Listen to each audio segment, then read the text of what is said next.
د سرحدونو قومونو او قبایلو چارو سرپرست وزیر میدان وردګ ولایت ته د سفر پر مهال د دغه ولایت په سیدآباد ولسوالۍ کې د خبیب بن عدي جامع جومات پرانیسته وکړه.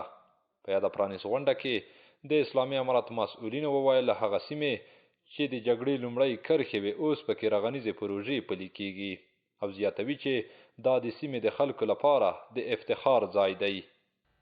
د ترکیې هیواد له افغانستان سره نه یوازې د ګاونډیتوب که سرحدات سره ونه لرو هم زموږ او د دوی تر مابین ډېر مشترکات دي. اول مشترک یا اشتراک مو په دین مبین اسلام کې ده. زموږ مشترکات له ډېره قدیمه څخه دي. داسې ډېر وروسته بیا سره ملګري کیږو او د دین مبین اسلام دپاره یو بل ته لاس ورکوو او د الله تعالی د دین پایګاه پر مځکه دروو. دا هم د دوی دپاره هم زموږ دپاره نعمت دی. کور د خداوند متعال بیت الله دلته آباده سوې د مدرسې دپاره د شیخ آباد د ولس دپاره د افتخار ځای ده او دغه ولس ډېره قرباني ورکړې ده.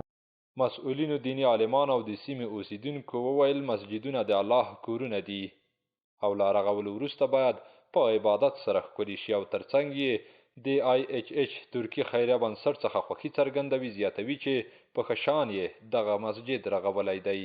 خو نن ورځ الحمدلله دا مظلوم ملت د یو داسې نظام د نعمت نه برخورداره شوي دي چې دا نظام د مساجدو د مدارسو بنا او شروع یې کړې ده. د مسجد د جوړ نه اصلي هدف د جامعې اصلاح ده. دوی د کار نه موږ سل په سلو کې خوشحاله ځکه یو چې دوی درغلي په خپل کار کې موږ په ګمان نه ده کړې. سل په سلو کې صداقت کړی. د خبیب بن عدي جامع مسجد د IHH ترکي خیریه بنسټ له لوري د څه باندې 82,000 امریکایي ډالرو په ارزښت رغول شوی چې په یو وارې د شاوخوا 1500 لمونځ کوونکو د ځایولو وړتیا لري.